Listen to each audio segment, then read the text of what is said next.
Chapter 4 The Magicians, the Sceptic, and the Giant. In one of the seven skits in the movie, everything you always wanted to know about sex, but we failed to ask. Woody Allen plays a court jester who does comic routines for a medieval king and his entourage. The jester has the horns for the queen, so he gives her an aphrodisiac, hoping to seduce her. The queen does become attracted to the jester, but alas, she has a huge padlock on her chastity belt. Faced with this frustrating situation in the queen's bedroom, the jester enters nervously. I I must think of something quickly before the Renaissance will be here and we will all be painting. Jokes aside, this exaggeration is an understandable description of the events in Europe during the 15th and 16th centuries. The Renaissance has indeed produced such a wealth of masterpieces in painting, sculpture, and architecture that to this very day, these astonishing works of art form of a major of art from a major art of our culture. In science, the Renaissance witnessed the heliocentric revolution in astronomy led by Copernicus, Kepler, and especially Galileo. The new view of the universe afforded by Galileo's observations with the telescope and the insights gained from his experiments in mechanics, perhaps more than anything else motivated mathematical developments of the following century. Amidst the first signs or coming of the Aristotelian philosophy and the challenges to the church theological ideology, philosophers started to search for a new foundation on which to write human knowledge. Mathematics, with its seemingly certain body of truths, provided what appeared to be the soundest base for a new start.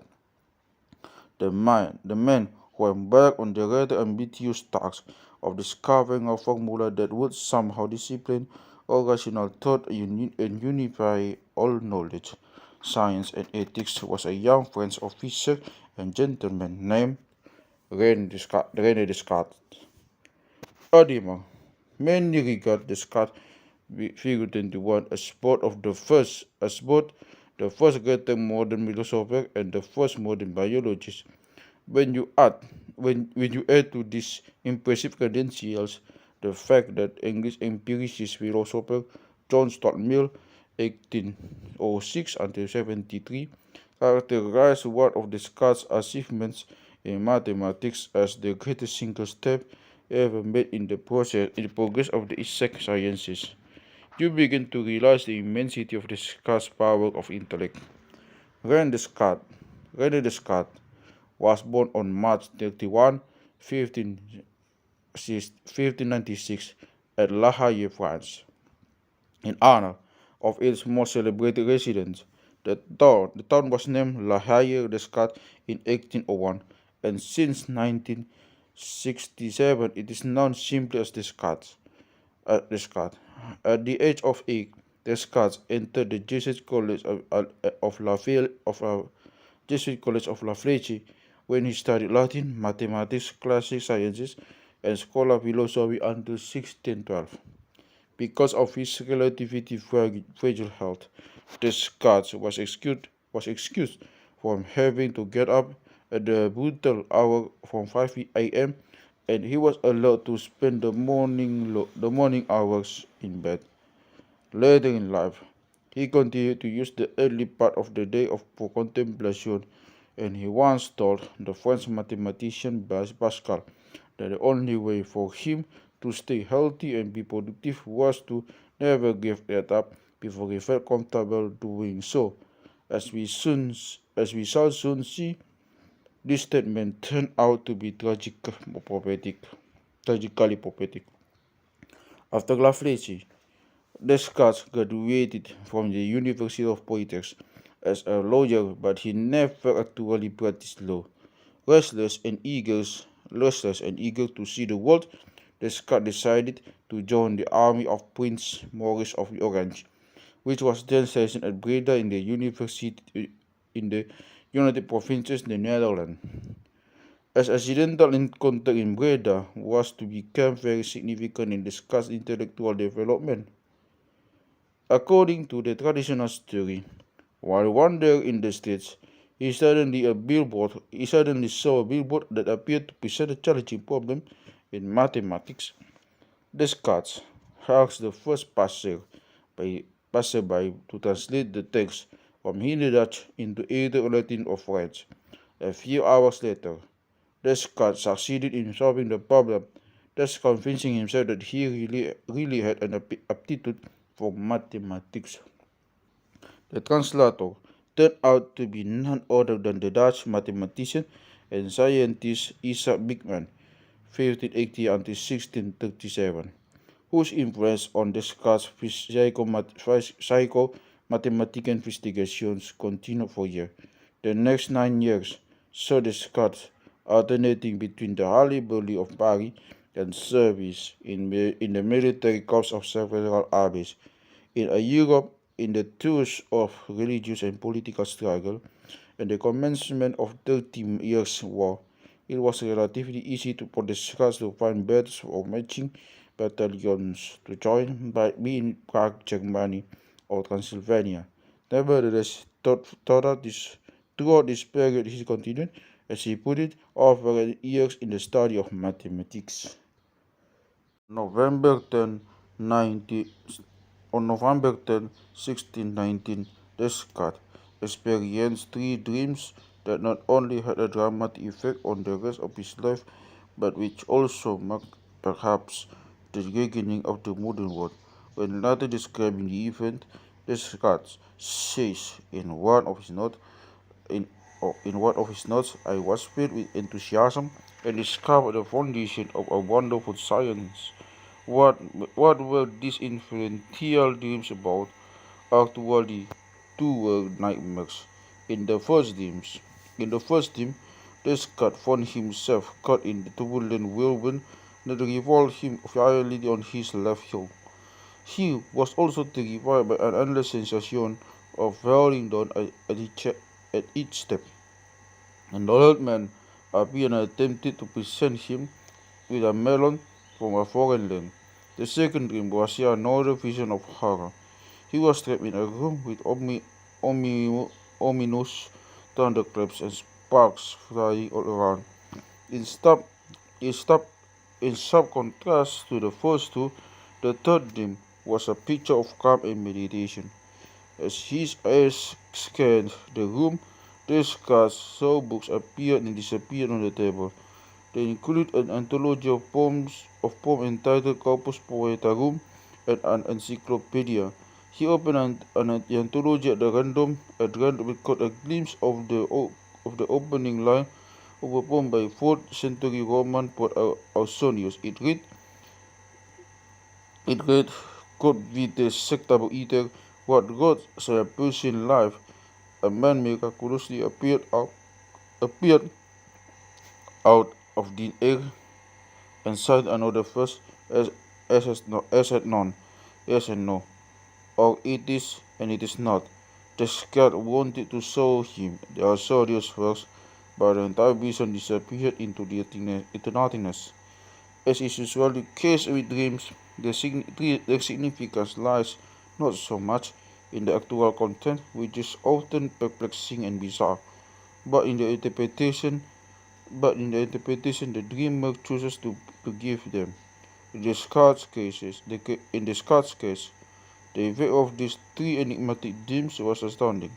He took the encyclopedia to simplify the collective scientific knowledge and the anthology of poetry and to portray philosophy, revelation, and enthusiasm. The yes and no, the famous opposites of Pythagoras, he stood as representing truth and falsehood. Not surprisingly, so psychoanalytical interpretations suggested sexual connotations in relation to the melon. Descartes was absolutely convinced that the dreams pointed him in the direction of the unification of the whole of human knowledge by the means of reason. He resigned from the army in 1621, but continued to travel and study mathematics for the next 5 years. All of those who met Descartes during the time, including the influential spiritual leader Cardinal Pierre de Bérulle, 1575 until 1629, were deeply impressed with his sharpness and clarity of thought. Many encouraged him to publish his ideas with any other young man. Such brotherly words of wisdom might have had the same counterproductive effect that the one-word career advice plastics had on Dustin Hoffman's character. In the movie, the graduate by the Scots was different. Since he had already committed to the goal of searching for the truth, he was easily persuaded. He moved to Holland, at which at the time seemed to over a drunken intellectual milieu. For the next 20 years, produced one to the force after another. Scott's Descartes published his first masterpiece on the foundations of science, discourse on the method of properly guiding the reason and seeking for truth in the sciences. In 1637, Figure 22 shows the frontispiece of the first edition. Three outstanding appendices on optics, meteorology, and geometry accompanied this treatise. Next came his philosophy. Next came his philosophical work, Meditations on First Philosophy in 1641, and his work on physics, Principles of Philosophy in 1644. Descartes was by then famous all over Europe, counting among his admirers and correspondents the exiled Prince Elizabeth of Bohemia, 1618 until 80. In 1649, Descartes was invited to instruct the colorful Queen Christina of Sweden, 1626 until 1889, in philosophy. Having always had a soft spot for royalty, Descartes agreed. In fact, his letter to the Queen was so full of expressions of courtly 17th century awe that today it looks utterly ridiculous. Either to protest here to your majesty that she could command nothing to me so difficult that I would not always be ready to do everything possible to execute it, and that even if I had been born a Swede or a Finn, I could not be more jealous nor more perfectly for you than I am. The iron-willed 23-year-old queen insisted on Descartes giving giving her to the lessons at the ungodly hour of 1 o'clock in the morning, in a land that was so cold that, as Descartes wrote to his friend, even though furious this proved to be deadly. I am out of my element here, Descartes wrote, and I desire only tranquility and repose, which are goods that most powerful kings on earth cannot give to those who cannot obtain them for themselves. After only a few months of braving the brutal Swedish winter in those dark morning hours that he had managed to avoid throughout his entire life, Descartes contracted pneumonia. He died at the age of 53 on February 11, 1650, at 4 o'clock in the morning, as if trying to avoid another wake-up call. The man whose work announced the modern era fell victim to his own snobbish tendencies and the caprices of a young king. Descartes was buried in Sweden, but his remains, or at least part of them, were transferred to France in 1667. Then the remains were dispersed multiple times until they were eventually buried on February 26, 1819, in one of the chapels of Saint-Germain-des-Prés Cathedral. Figure 33 shows me next to the first simple black plaque celebrating Descartes, A skull claimed to be that of Descartes was passed from hand to hand in Sweden until it was bought by a chemist named Berzelius, who transposed it to Venice. The skull is currently at the Natural Science Museum, which is part of the Musée de l'Homme, the Museum of Man in Paris. The skull is often on display of the skull.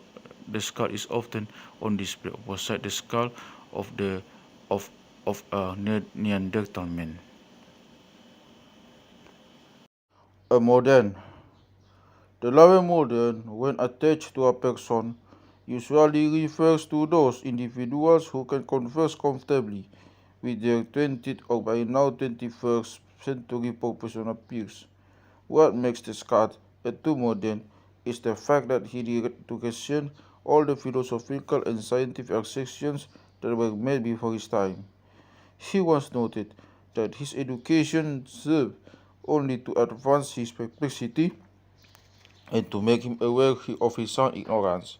In his celebrated discourse, he wrote, I observe with regard to philosophy that despite being cultivated for many centuries by the best minds, it contained no point which was not disputed and hence doubtful. While the fate of many Descartes' own philosophical ideas was not given to be much different in that significant shortcomings in his propositions have been pointed out by later philosophers, he expressed skepticism of even the most the of even the most basic concepts certainly makes him modern to a core. More important from the perspective of the present book, Descartes recognized that the method and reasoning process of mathematics produced precisely the kind of certainty that the scholastic philosophy before his time lacked. He pronounced clearly those long chains composed of very simple and easy reasonings, which geometers customarily use to arrive at the most difficult demonstrations, gave me occasion to suppose that all the things which fall within the scope of human knowledge are interconnected in the same way. The emphasis is mine, and I thought that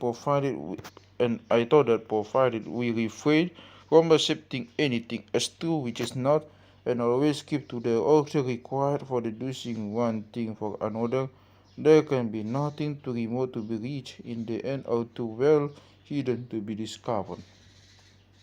This bold statement goes, in some sense, even beyond Galileo's views. It is not only the physical universe that is written in the language of mathematics.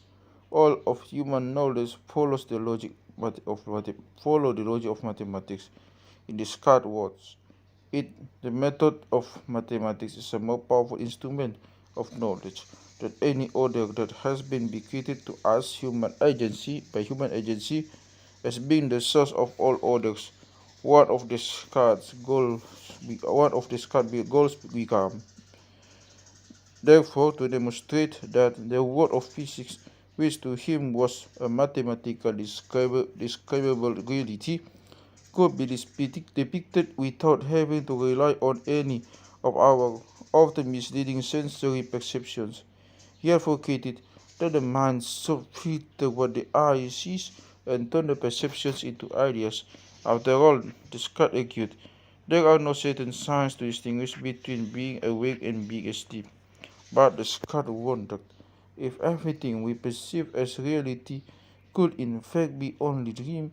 How are we to know that even the earth and the sky are not same delusions of dreams installed in our senses by some malicious demon of infinite power? Or as Woody Allen once put it, what if everything is an illusion and nothing exists? In that case, I definitely overpaid for my carbon. For Descartes, this delusion of dropping blobs eventually produced what has become his more memorable argument, cogito ergo sum, I am thinking, therefore I exist. In other words, behind the thoughts there must be a conscious mind.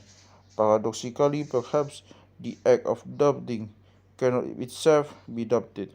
Descartes attempted to use this seemingly is now beginning to construct a complete enterprise of reliable knowledge.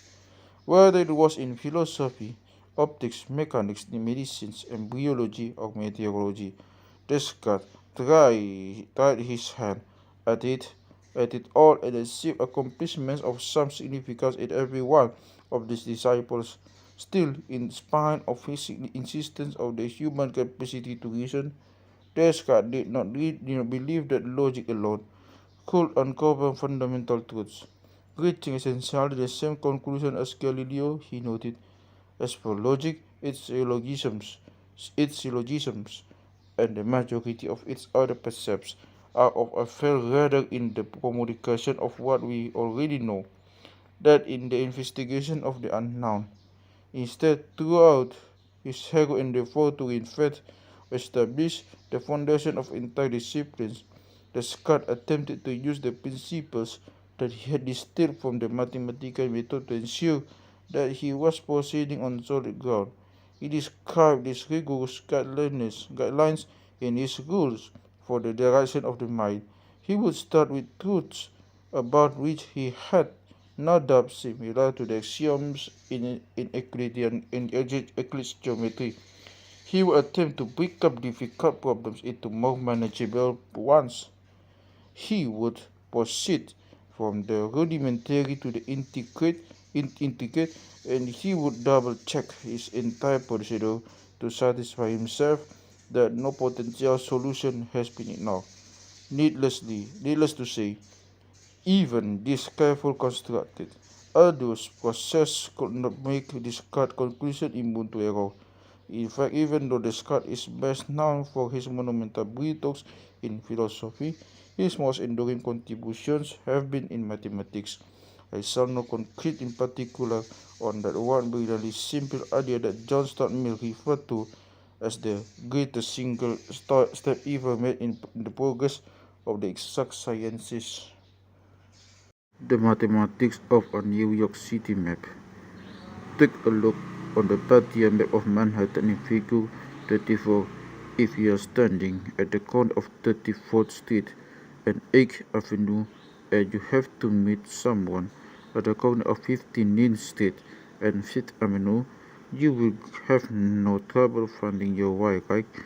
This way, this was the essence of the Descartes idea for a new geometry. He outlined it in a 106-page appendix entitled La Geometry to his discourse on the method. Hard to believe, but this remarkably simple concept revolutionized mathematics. Descartes, Descartes started with a almost trivial fact that just as the map of Manhattan shows a pair of numbers on the plane can determine the position of a point unambiguously, e.g. point A in figure 25A. He then used this fact to develop a powerful theory of curves analytical geometry. In Descartes' honor, the pair of intersecting straight lines that gives us the reference system is known as a Cartesian coordinate system. Traditionally, the horizontal line is labeled the x-axis, the vertical line the y-axis, and the point of intersection is known as the origin. The point marked A in figure 25A, for instance, has an x-coordinate of 3 and a y-coordinate of 5, which is symbolically denoted by the ordered pair of numbers 3, 5. Note that the origin is designated 0, 0. Suppose now that we want to somehow characterize all the points in the plane that are at the distance of precisely 5 units from the origin. This is of course precisely the geometrical definition of a cycle around the origin with a radius of 5 units, figure 25p. If you take the point 3.34 on the cycle, you find that this coordinate satisfies 3 square plus 4 square equals 5 square. In fact, it is easy to show using the Pythagorean theorem that coordinates x, y of any point of this cycle satisfy x square plus y square equals 5 square. Furthermore, the points on the cycle are the only points in the plane for whose coordinates This equation x squared plus y squared equals 5 squared holds true. This means the algebraic equation of x squared plus y squared equals 5 squared precisely and uniquely characterizes the cycle. In other words, Descartes discovered a way to represent a geometrical curve by an algebraic equation or numerically and vice versa. This may not sound existing of a simple circle, but every graph you have ever seen, be it of the weekly ups and downs of the stock market and the temperature at the North Pole over the past century, or the rate of expansion of the universe is based on the indigenous idea of Descartes.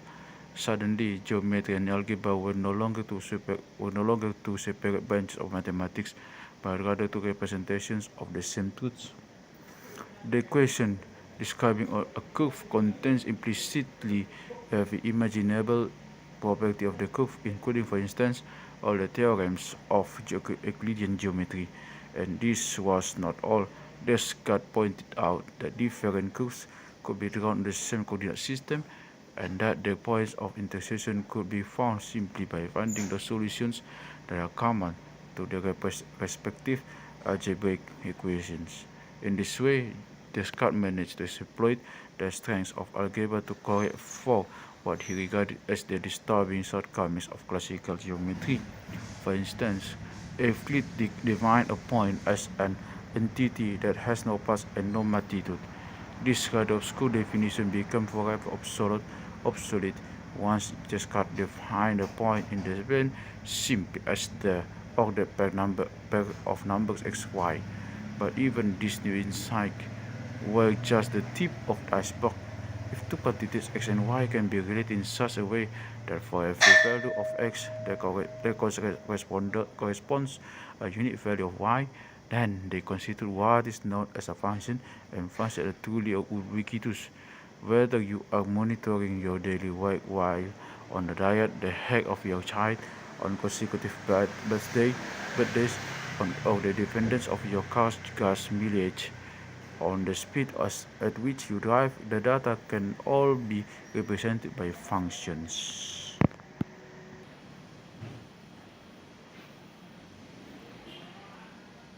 Functions are truly the bread and butter of modern scientists, statisticians, and economics. Once my repeated scientific experiments of observations produce the same functional interrelationships, those may acquire the elevated status of law of nature. Mathematical descriptions of a behavior all natural phenomena are found to obey. For instance, Newton's law of gravitation, to which we shall return later in this chapter, states that when the distance between 2 point masses is doubled, the gravitational attraction between them always decreases by a factor of hour or 4. Descartes' ideas therefore opened the door for systematic mathematization of nearly everything, the very essence of the notion that God is a mathematician. On the purely mathematical side, by establishing the equivalence of two perspectives of mathematics, algebraic and geometric, previously considered disjoint, Descartes expanded the horizons of mathematics and paved the way to the modern arena of analysis, which allows mathematicians to comfortably cross from one mathematical subdiscipline into another. Consequently, not only not only did a variety of phenomena become describable by mathematics, but mathematics itself become broader, richer, and more unified. As the mathematician John Louis Lagrange, 1736 until 1813, put it, as long as algebra and geometry travel separate paths, the advance was slow and the applications limited. But when these two sciences joined company, they drew from each other fresh vitality and thenceforward march on at a rapid pace towards perfection. As important as Descartes' achievements in mathematics were, he himself did not limit his scientific interest to mathematics. Science, he said, was like a tree, with metaphysics being the roots, physics the trunk, and the three main branches representing mechanics, medicine, and morals. The choice of a branches may appear somewhat surprising at first, but in fact the branches symbolize the three major areas into which Descartes wanted to apply his new ideas: the universe, the human body, and the conduct of life. Descartes spent the first hour spent the first 4 years of his stay in Holland, 1629 to 1633, writing his treatise on cosmology and physics, Le Monde, the World. Just as the book was ready to go to press, however, Descartes was shocked by some troubling news. In a letter to his friend and critic, the natural philosopher Marie Mersenne, 1588 until 1648, he lamented, "I had intended to send you my world as a Year gift, as a New Year gift, and only 2 weeks ago, I was quite determined to send you at least a part of it. If the whole work could not be copied in the time, could not be copied in time.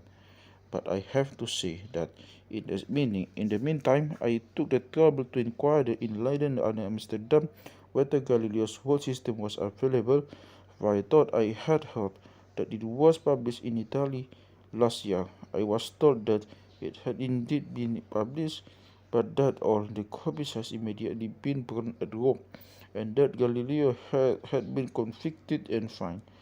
I am so astonished at this that I almost decided to burn all my papers, or at least to let no one see them, for I could not imagine that he, an Italian, and as I understand, in the good graces of the Pope, could have been made a criminal for any other reason than that he no doubt did, to establish that the earth moves.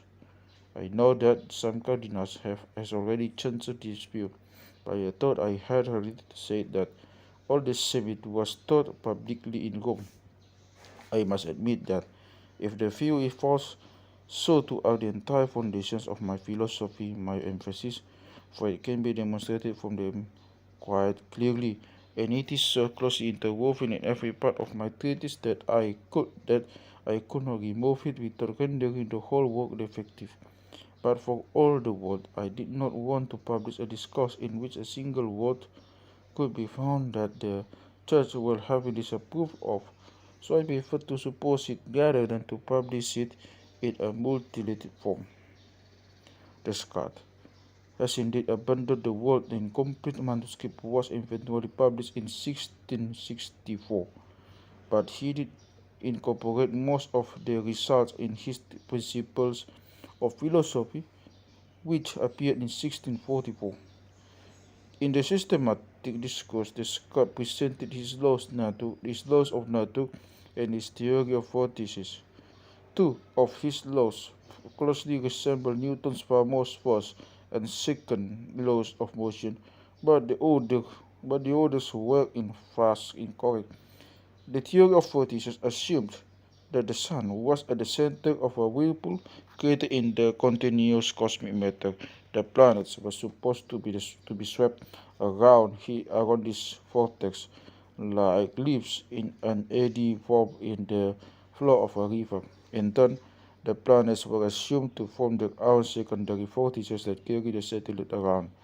While the Descartes' theory of vortices was spectacularly wrong, as Newton ruthlessly pointed out later, it was still interesting, being the first serious attempt to formulate a theory of the universe as a whole that was based on the same laws that apply on the Earth's surface.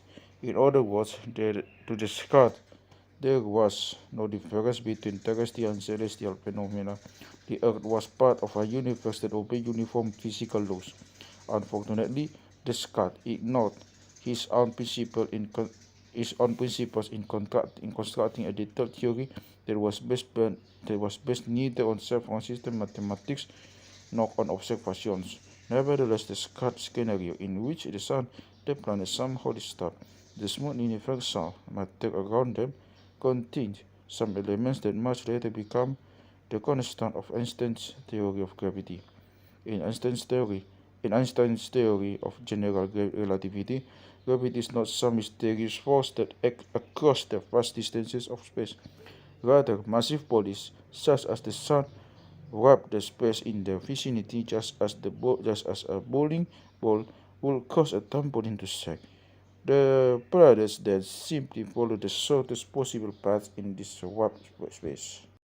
Deliberately left out of this extremely brief description of Descartes' ideas almost all of his seminal work in philosophy because this would have taken us too far afield from the focus on the nature of mathematics. I shall return to some of his thoughts about God later in the chapter.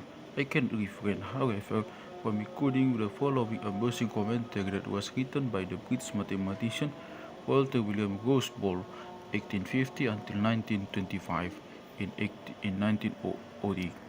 As to his Descartes' philosophical theories, it will be sufficient to say that he discussed the same problems which have been debated for the last 2000 years, and probably will be debated with equal zeal 2000 years hence. It is hardly necessary to say that the problems themselves are of importance and interest, but from the nature of the case no solution ever offered is capable either of rigid proof or disproof. All that can effect it is to make one explanation more probable than another, and whenever a philosopher like Descartes believes that he has at last finally settled a case, that it has been possible for his successors to point out the fallacy in his assumptions. I have read somewhere that philosophy has always been chiefly engaged with the interrelations of God, nature, and man. The earliest philosophers were Greeks, who occupied themselves mainly with the relations between God and nature, and dealt with the man separately. The Christian Church was so absorbed in the relation of God and man as entirely to neglect nature. Finally, modern philosophers concern themselves chiefly with the relations between man and nature. When this is a correct historical generalization of the views which have been successively prevalent, I do care to discuss here, but the statement as to the scope of modern philosophy marks the limitation of Descartes' writings. Descartes ended his book on geometry with the words, "I hope that posterity will judge me kindly, not only as to the things which I have explained, but also as to those which I have intentionally omitted so as to leave to order the pleasure of discovery." Figure 26. He could not have been known. He could not have known that a man who was only 8 years old at the Descartes died would take his ideas of mathematics as the heart of science one huge step forward. This unsurpassed genius had more opportunities to experience the pleasure of discovery than probably any other individual in the history of the human race. And there was like the great 18th century English poet Alexander Pope, 1680 and 1744, was 39 years old, while Isaac Newton, 1642 until 1727, died. Figure 27 shows Newton's tomb inside Westminster Abbey. In a well-known couplet, Pope attempted to encapsulate Newton's achievements. Nature and nature's laws lay hid in night. God said, "Let Newton be," and all was light. Almost 100 years after Newton's death, Lord Byron, 1780 and 1824, added in his epic poem Don Juan the lines, "And this is the sole mortal who gobble gabble, since Adam with a fall or with an apple."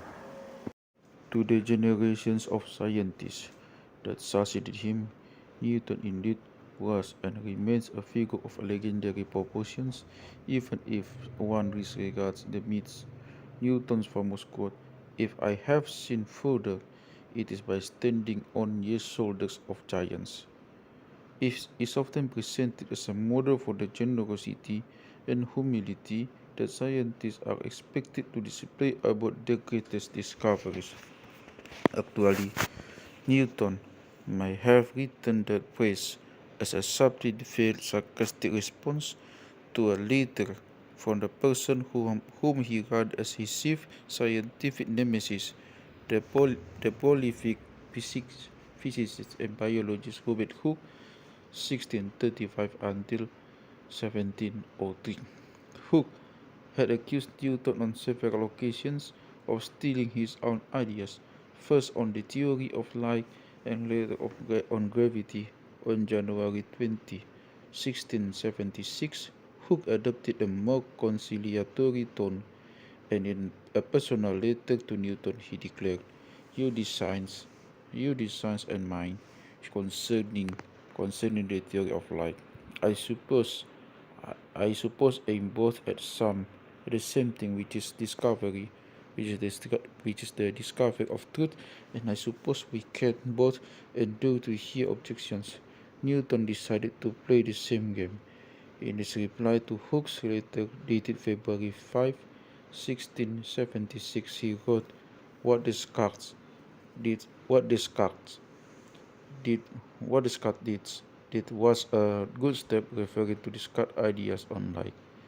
You have added much several ways, and especially in taking the colors of tin plates into philosophical consideration. If I have seen further, it is by standing on ye shoulders of giants. Since far from being a giant, since far from being a giant, Hooke was quite short and afflicted with a severe stroke. Newton's best known quote might have simply meant that he felt he owed absolutely nothing to Hooke. The fact that Newton took every opportunity to insult Hooke, his statement that his own theory destroyed all he, Hooke, has said, and his refusal to take his own book on light optics to the press until after Hooke's death, argue that this interpretation of the quote may not be too far-fetched. The fight between the two scientists reached an even higher peak when it came to the theory of gravity. When Newton heard that Hooke had claimed to be the originator of the law of gravity, he meticulously and vindictively erased every single reference to Hooke's name from the last part of his book on the subject. To his friend, the astronomer Edmund Halley, 1656 until 1742, Newton wrote on June 20, 1686.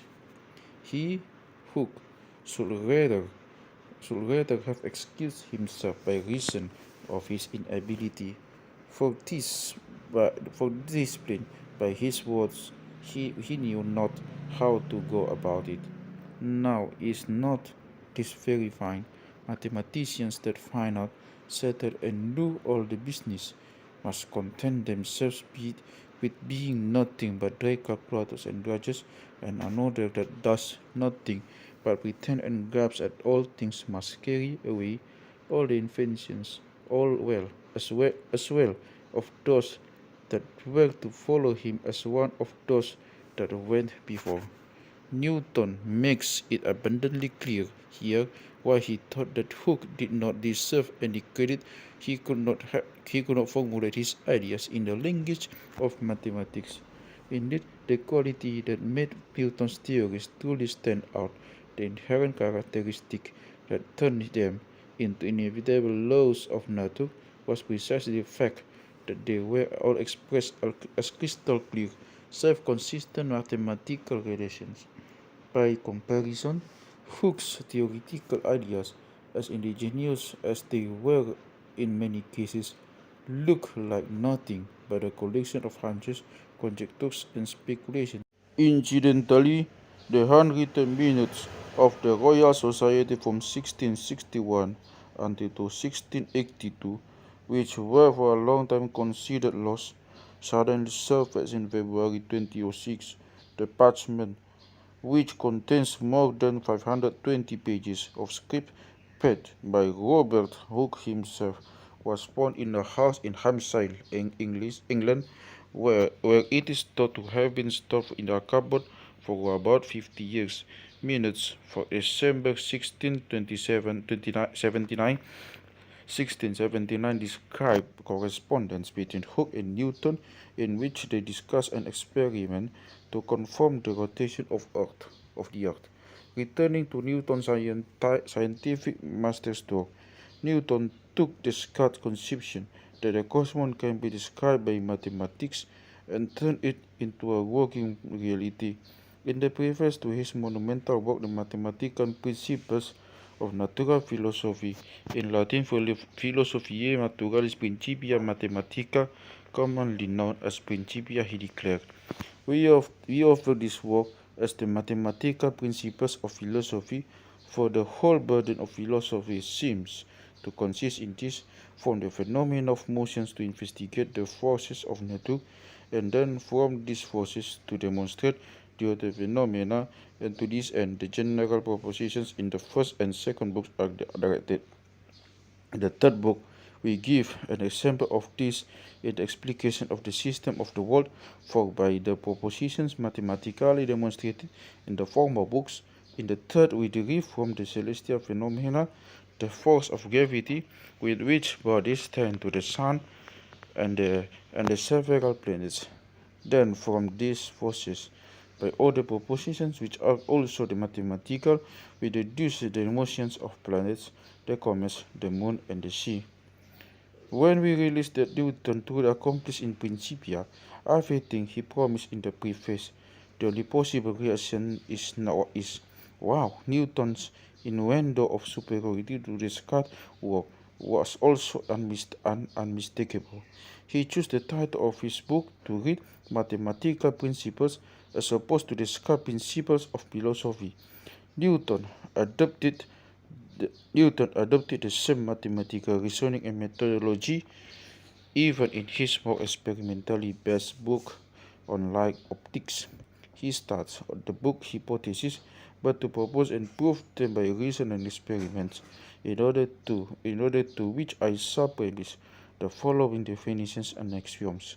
He then proceeds as if this were a book of Euclidean geometry with concise definitions and propositions.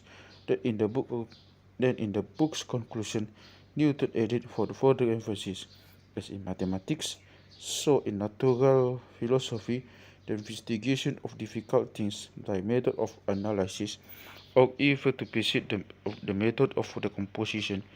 Newton's feat with his mathematical toolkit was nothing short of miraculous.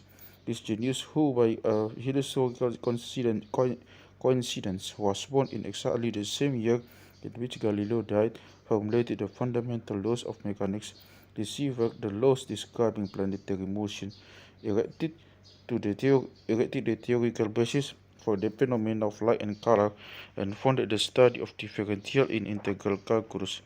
These achievements alone would have sufficed to earn Newton a place of honor in the gallery of the most prominent scientists. But it was his work on gravity that elevated him to the top place of the podium of the logicians, the one reserved for the greatest scientists ever, ever to ever to have lived. The work which the gap between the heaven and the earth, fused the fields of astronomy and physics, and put the entire cosmos under one mathematical umbrella. How was the masterpiece Principia born? I began to think of gravity extending to the orb of moon. William Stuckley, 1687 until 1765, an antiquary and physician who was Newton's friend, in spite of the more done for decades in separating them, eventually became the great scientist's first biographer. In his memoir of Sir Isaac Newton's life, we find an account of one of the most celebrated legends in the history of science. On 15 April 1726, I paid a visit to Sir Isaac at his lodgings in Orber Buildings in Kensington, dined with him and spent the whole day with him alone. After dinner, the weather being warm, we went into the garden and drank area under the shade of some apple trees, only he and myself. Amidst other discourse, He told me he was just in the same situation as was formerly in 1666, when Newton returned home from Cambridge because of the plague. The notion of gravitation came into his mind. It was occasioned by the fall of an apple, as he sat in the contemplative mood. Why should that apple always descend perpendicularly to the ground?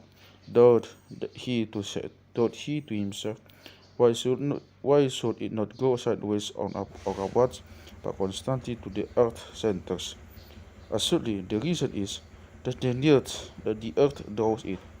There must be a drawing power in matter, and the sum of the drawing power in the matter of the earth must be in the earth's center, not in any side of earth. Therefore, does this apple fall perpendicularly or towards the center?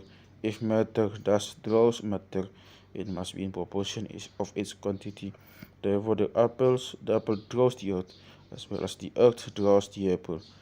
That there is a power like that we here call gravity, which extends itself through the universe. This was the birth of those amazing discoveries, whereby he built philosophy on a solid foundation to the astonishment of all Europe. Irrespective of whether the mythical event with the apple actually occurred in 1666 or not, the legend sells Newton's genius and unique depth of analytic thinking rather so. While there is no doubt that Newton had written his first manuscript on the theory of gravity before 1669, he did not need to physically see a falling apple to know that the Earth attracted objects near its surface, nor could his incredible insight in the formulation of a universal law of gravitation stem from the mere sight of a falling apple.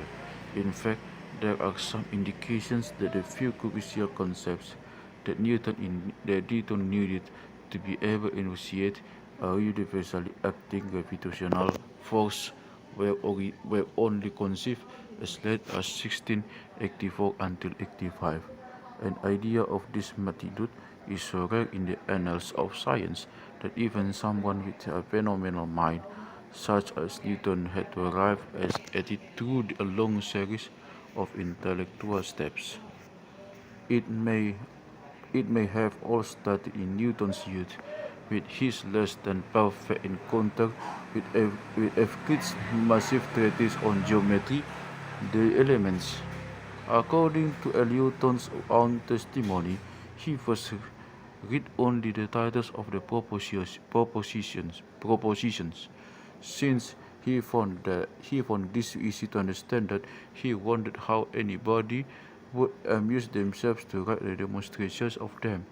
The first proposition that actually made him pause and caused him to introduce a few construction lines in the book was the one stating that in a right triangle,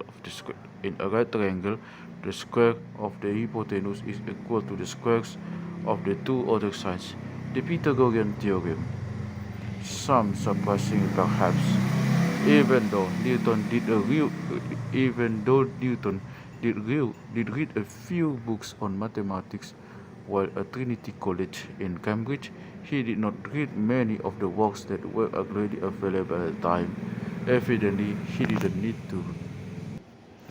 The one book that turned out to be perhaps the most influential in guiding Newton's mathematical and scientific thought was none other than Descartes' La Géométrie. Newton read it in six, Newton read it in 1664 and reread it several times until by degrees he made himself master of the whole. The flexibility afforded by the notion of functions and the free variables appeared to open an infinitude of possibilities for Newton. Not only did analytic geometry pave the way for Newton's founding of calculus, with its associated exploration of functions, their tangents, and their curvatures, but Newton's inner scientific spirit was truly set ablaze. Ground were the door constructions with ruler and compass. They were replaced by arbitrary curves that could be represented by algebraic expressions. Then in 1665 until 66, a horrible flood hit London. When the weekly death toll reached the thousands, the College of Cambridge had to close down. Newton was forced to leave school and return to his home in the remote village of Woolsthorpe. There, in the tranquility of the countryside, Newton made his first attempt to prove that the force that held the moon in its orbit around the Earth and the Earth's gravity, the very force that caused pebbles to fall free, were in fact one and the same. Newton described those early and the force in a memorandum written around 1714. In the same year, 1666, I began to think of gravity extending to the orb of the moon, and having found out how to estimate the force with which a globe revolving within a sphere presses the surface of the sphere, from Kepler's rule of the periodical times of the planets being in a sesquialternate proportion of their distances from the centers of their orbs, I deduced that the force which keep the planets in their orbs must be reciprocally as the squares of their distances from the centers about which they revolve, and thereby compare the force requisite to keep moon in her orb with the force of gravity at the surface of the earth, and found the answer pretty nearly. All this was in the two black years of 1665 and 1666.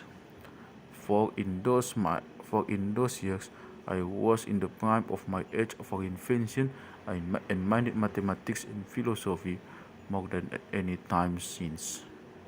Newton refers here to his important deduction for Kepler's law of planetary motion that the gravitational attraction of two spherical bodies varies inversely as the square of the distance between them. In other words, if the distance between the Earth and the Moon were to be tripled, the gravitational space that the Moon would experience would be 9 times 3 squared smaller. For reasons that are not entirely clear, Newton essentially abandoned any serious research on the topics of gravitation and planetary motion until 1679. Then two letters from his archival Robert Hooke renewed his interest in dynamics in general and in planetary motion in particular. The results of his revived curiosity were quite dramatic. Using his previous postulated laws of mechanics, Newton proved Kepler's second law of planetary motion. Specifically, he showed that as the planet moves in its elliptical orbit about the Sun, the line joining the planet to the Sun sweeps equal areas in equal time interval figure in, in equal time intervals figure 28.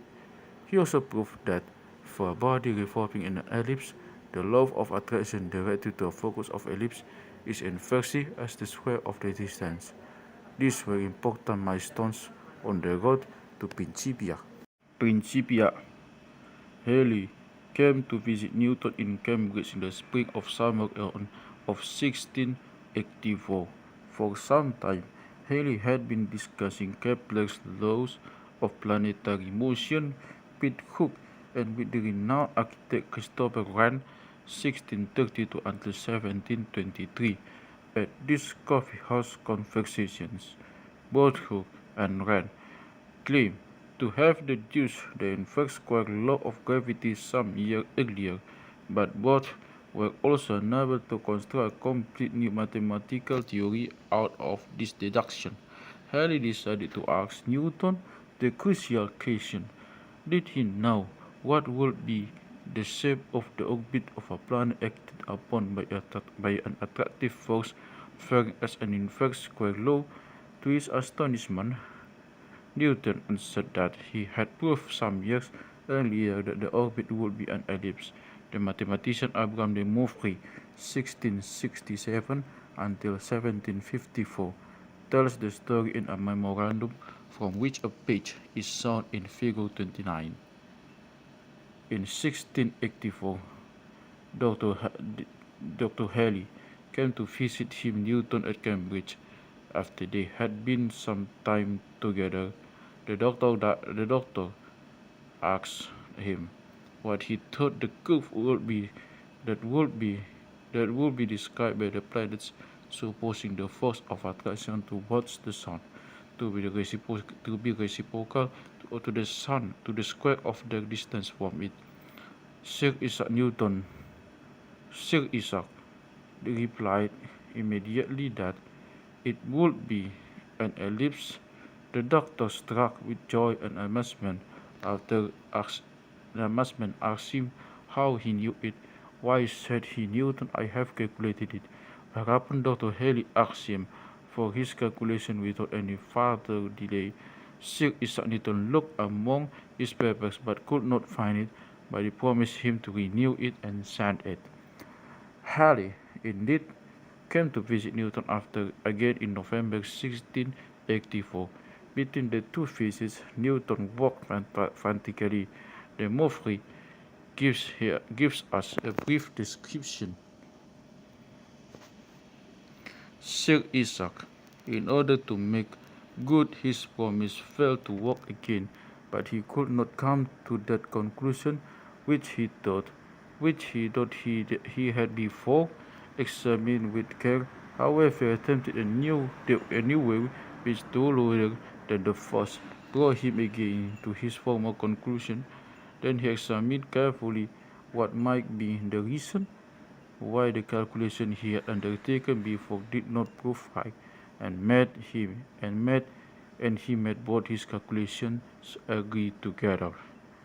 This dry summer does not even begin to tell us what Newton had actually accomplished in the few months between Halley's two visits.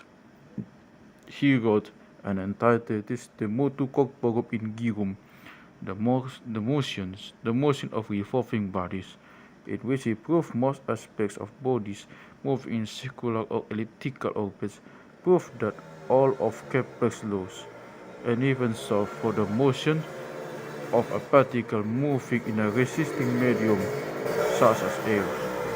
Halley was overwhelmed. To his satisfaction, he at least managed to persuade Newton to publish all of these staggering discoveries. Principia was finally about to happen. At first, Newton had thought of the book as being nothing but a somewhat expanded and more detailed version of his treatise De Motu. As he started working, however, he realized that some topics required further thought. 2 points in particular continued to disturb Newton. One was the following. Newton originally formulated his law of gravitational attraction as if the sun, earth, and planets were mathematical point masses without any dimensions. He, of course, knew this not to be true, and therefore he regarded his results as only approximate when applied to the solar system. Some even speculate that he abandoned again his pursuit of the topic of gravity after 1679 because of his dissatisfaction with the state of affairs. The situation was even worse with respect to the force of the apple. Therefore, there clearly the parts of the earth that are directly underneath the apple are at much shorter distance to it than the parts that are on the other side of the earth. How was one to calculate the net attraction? The astronomer Herbert Hall Turner, 1861 until 1930, described Newton's mental struggle in an article that appeared in the London Times on March 19, 1927. At the time, the general idea of an attraction, varying as the inverse square of the distance, occurred to him, but he saw grave difficulties in its complete application, of which lesser minds were unconscious. The most important of these he did not overcome until 1685. It was that of linking up the attraction of the earth on a body so far away as the Moon with its attraction on the Apple close to its surface. In the former case, the various particles composing the Earth, to which individually Newton hoped to extend his law, thus making it universal at a distance from the Moon and not greatly different either in magnitude or direction, but their distances from the Apple differ considerably in both size and direction. However, the separate attraction in the latter case to be added together or combined into a single resultant, and in what center of gravity, if any, may they be concentrated. The breakthrough finally came in the spring of 1685. Newton managed to prove an essential theorem for two spherical bodies. The whole works with which one of these pairs attracts the other will be inversely proportional to the square of the distance of the centers. That these spherical bodies gravitationally act as if there were point masses and concentrated at their centers. The importance of this beautiful proof was emphasized by the mathematician James Whitbread Glacier, 1848 until 1928, in his address the bicentenary celebration in 1887 of Newton's Principia. Glacier said, no sooner had Newton proved this superb theorem, and we know from his own words that he had no expression of so beautiful a result till it emerged from his mathematical investigation, that all the mechanism of the universe at once lay spread before him. How different must these proportions have seemed to Newton's eye when he realized that these results, which he had believed to be only approximately true when applied to the solar system, were really exact. We can imagine that the effect of this sudden transition from approximation to exactitude in stimulating Newton's mind to still greater efforts. It was now in his power to apply mathematical analysis with absolute precision to the actual problem of astronomy. The other point that was apparently still troubling Newton when he wrote the early draft of the motto was the fact that he neglected the influence of the forces by which the planets attracted the Sun. In other words, in his original formulation, he reduced the Sun to a mere movable center or force of type that had exists. In Newton's words, in the real world, in the same contradicted Newton's own third law of motion, according to which the actions of attracting and attracted bodies are always mutual and equal. Each planet attracts the Sun, precisely with the same force that the Sun attracts the planet. Consequently, he added, if there are two bodies such as the Earth and the Sun, neither attracting nor the attracted body can be addressed. This seemingly mean no realization what was actually an important stepping stone toward the concept of a universal gravity. We can attempt to guess Newton's line of thought.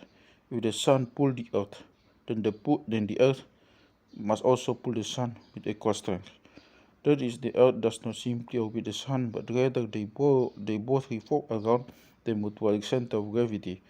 But this is not all. All the other planets also attract the Sun, and indeed each planet feels the attraction not just the Sun, but also of all other planets. The same type of logic could be applied to Jupiter and its satellites, to the Earth and the Moon, and even to an apple and the Earth. The conclusion is astounding in its simplicity. There is only one gravitational force, and it acts between any two masses anywhere in the universe. This was all at Newton's De Principia 510. The 18 pages was published in July of 1687. Newton took observations experiments that were acute to only about 4% and established from those mathematical of gravity that turned out to be accurate to be better than 1 part in a million, united for the first time explanations of natural phenomena with the power of prediction of the results of observations. Physics and mathematics were forever intertwined, while the divorce of science from philosophy became inevitable. The second edition of the Principia, edited extensively by Newton, and in particular by the mathematician Roger 1682 until 1716, appeared in 1713, figure 30, so the frontispiece. Newton, who was never known for his warmth, did not even bother to thank Coates in the preface to the book for his fabulous work. Still, when Coates died from violent fever at age 33, Newton did show some appreciation. If he had lived, we would have known something. Curiously, some of Newton's most memorable remarks about God appeared only as afterthoughts in the second edition, in a letter to Coates on March 28, 1713. Less than 3 months before the completion of Principia's second edition, Newton included the sentence, "It surely does belong to natural philosophy to discourse of God from the phenomena of the nature." Indeed, Newton expressed his idea of an eternal and infinite, omnipotent and omniscient God in General Scholium, the section he regarded as putting the final touch on Principia. But did God's role remain unchanged in this increasingly mathematical universe, or was God perceived more and more as a mathematician? After all, until the formulation of the law of gravitation, the motions of planets had been regarded as one of the unmistakable works of God. How did Newton and Descartes see this shift in emphasis towards scientific explanations of nature? The mathematician God of Newton and Descartes, as were most people of their time. Both Newton and Descartes were religious men. The French writer known by the pen name of Voltaire, 1694 until 1778, who wrote quite extensively about Newton, famously said that if God did not exist, it would be necessary for us to invent him. For Newton, the world's very existence and the mathematical regularity of the observed cosmos were evidence for God's presence. The type of causal reasoning was first used by theologian Thomas Aquinas, circa 1225 until 1274, and the arguments fall under the general philosophical labels of a cosmological argument and a teleological argument.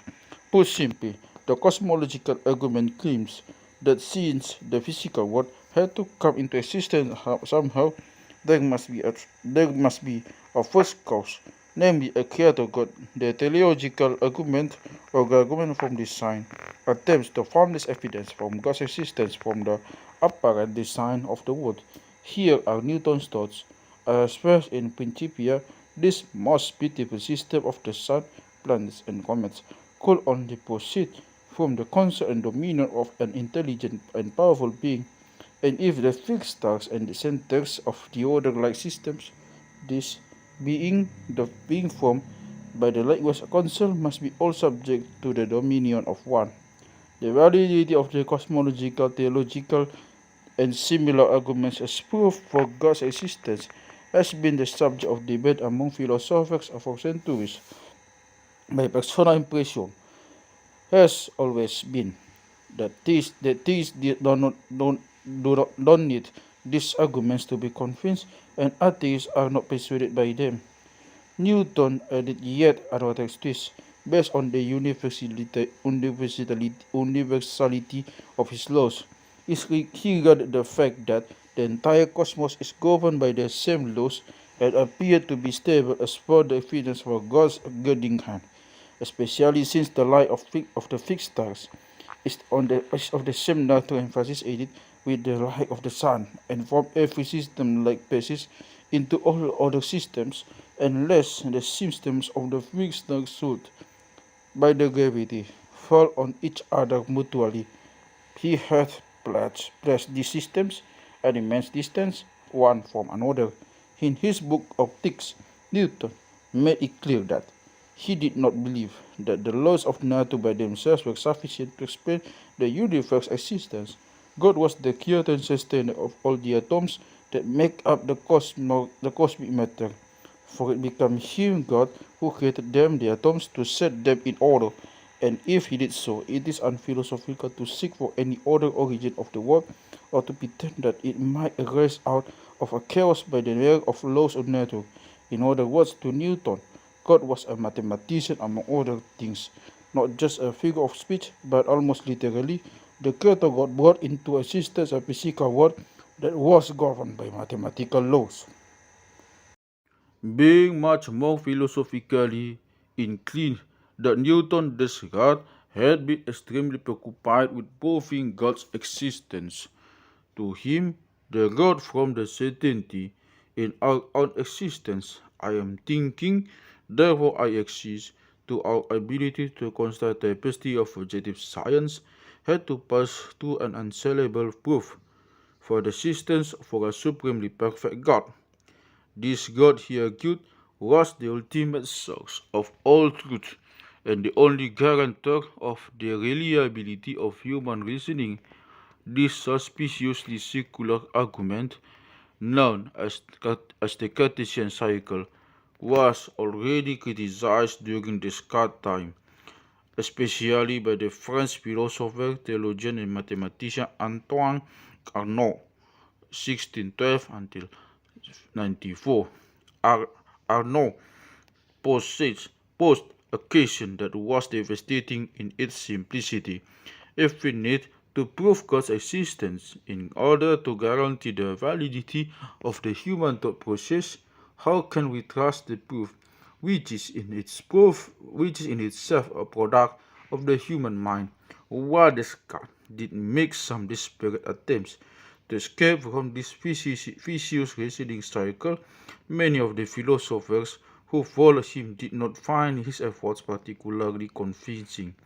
Descartes' supplemental proof for the existence of God was equally questionable. It falls under the general philosophical label of an ontological argument. The philosophical theologian Saint Anselm of Canterbury, 1033 until 1109, first formulated this type of reasoning in 1078, and it has since resurfaced in many incarnations. The logical construct goes something like this: God, by definition, is so perfect that he is the greatest conceivable being. If God did not exist, then it would be possible to conceive of a greater being yet, one that in addition to being blessed with all of God's perfections also exists. This would contradict God's definitions as the greatest conceivable being. Therefore, God has to exist. In Descartes' words, existence can no more be separated from the essence of God than the fact that this angel equals to right angels can be separated from the essence of a triangle. This type of logical maneuvering does not convince many philosophers, and they argued that to establish the existence of anything that is consequential in the physical world, and in particular something as grand as God, logic alone does not suffice. Oddly enough, Descartes was accused of fostering atheism, and his works were put on the Catholic Church Index of Forbidden Books in 1667. This was a bizarre charge in light of Descartes' insistence on God as the ultimate guarantor of truth. Leaving the purely philosophical questions aside for our present purposes, the most interesting point is Descartes' view that God created all the eternal truths. In particular, he declared that the mathematical truths which you call eternal have been laid down by God and depend on him entirely, no less than the rest of his creatures. So the Cartesian God was more than a mathematician in the sense of being the creator of both mathematics and a physical world that is entirely based on mathematics. According to this view, which was becoming prevalent at the end of the 17th century, humans clearly only discover mathematics and do not invent it. More significantly, the works of Galileo, Descartes, and Newton have changed the relationship between mathematics and the sciences in a profound way. First, the explosive developments in science become strong motivators for mathematical investigators. Second, through Newton's laws, even more abstract mathematical feats such as calculus became the essence of physical explanations. Finally, and perhaps most importantly, the boundary between mathematics and the sciences was blurred beyond recognition, almost to the point of the complete fusion between mathematical insights in large swaths of exploration. All of these developments created a level of enthusiasm for mathematics perhaps not experienced since the time of the ancient Greeks.